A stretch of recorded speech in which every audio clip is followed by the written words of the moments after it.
you actually have a child that's transgender or gender nonconforming. What would you say to other parents and to people of yours, let's say, that have loved ones that are just now dealing with the fact that they have a transgender or gender nonconforming kid? First, I think find a therapist is really, like, I really think the therapy, I was already in for another child, to be honest with you. You know, and then I ended up saying to my therapist, by the way, this is happening. And, you know, she was sort of like, okay, so you've got a lot on your plate, you know. And I will say that, you know, whether you have to pay someone or you have to find someone that can be a safe space for you to ask questions and speak freely.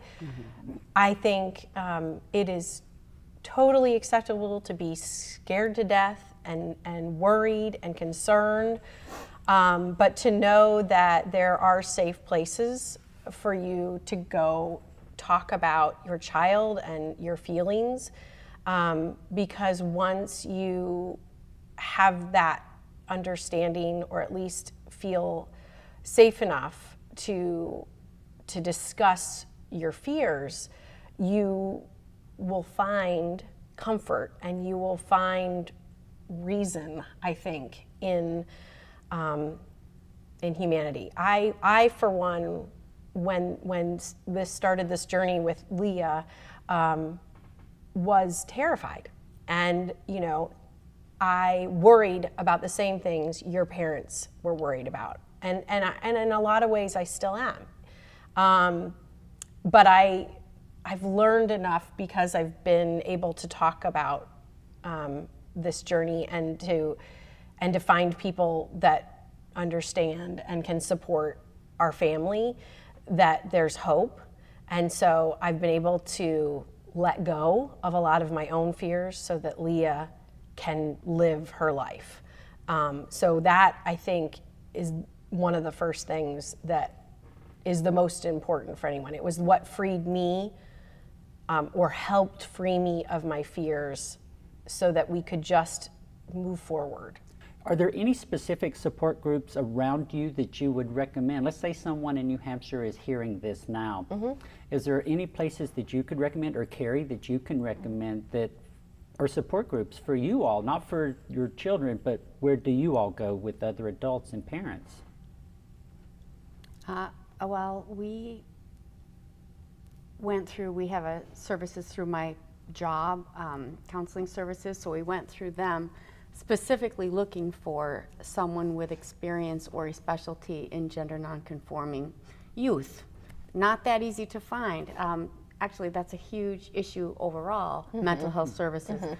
Finding someone who has availability, who accepts your insurance, who can, you know, operate appointments outside of a school schedule and your work and your, you know, it's it's a huge process.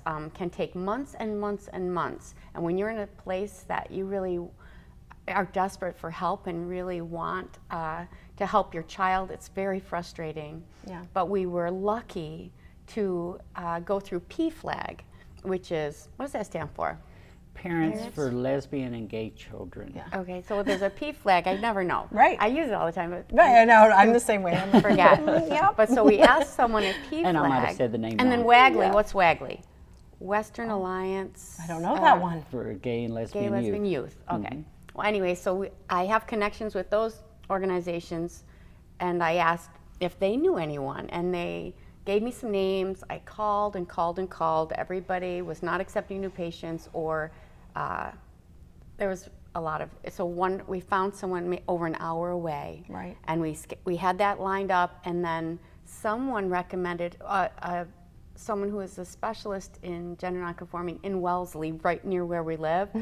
And sure enough, he had just had a teenager go back to college or something, and opened up an appointment in his schedule, and May slipped right in, and they have a great connection. Good. And so you cope with, so you have connections through PFLAG with other parents and things like that also? Sure. Great. Yeah, I think that, you know, it's important to say, when Leah was transitioning, she was kindergarten to first grade. And, you know, we're at the very beginning of school, and you would have thought that I could have walked into the school and said, hello, I have this situation, you know, how can you help me? Right. And what happened in our instance was that we really had to teach our school how to help us. So it wasn't all that helpful. They were supportive, thank God, and they were lovely with us. And I have to say, our pediatrician was open. But I felt like I had to row the boat, is what I keep saying. And it's very hard as a parent who's very afraid to have to be strong enough to go, okay, here's what I'm looking at. This is what we need. You guys are supposed to be helping me, but you can't, you know. And so the places, what I'm hoping for parents in the last 10 years since Leah's transitioned, and I'm not sure how long it's been for Mace, but I think that, you know, I'm hoping that it's better for parents that are coming into this situation today, just a little bit better. You know, I think the information is easier to find on the internet than it was back in 2009, I'll say. And I think that, you know, hopefully more doctors, you know, pediatrician office or doctor's offices in general will have these sort of references available. But yes, I would say on the local level, you know, find your PFLAG organizations. There's also GLSEN, which is the Gay and Straight, Lesbian, and Education, something It's like an that. education. It's for It's education. an educator It is thing. for education. Again, the acronyms, I get a acronyms. little lost, but they're really good programs that are there for parents and for people that work in, you know, hospitals, like we were talking about earlier, hospitals and doctors' offices.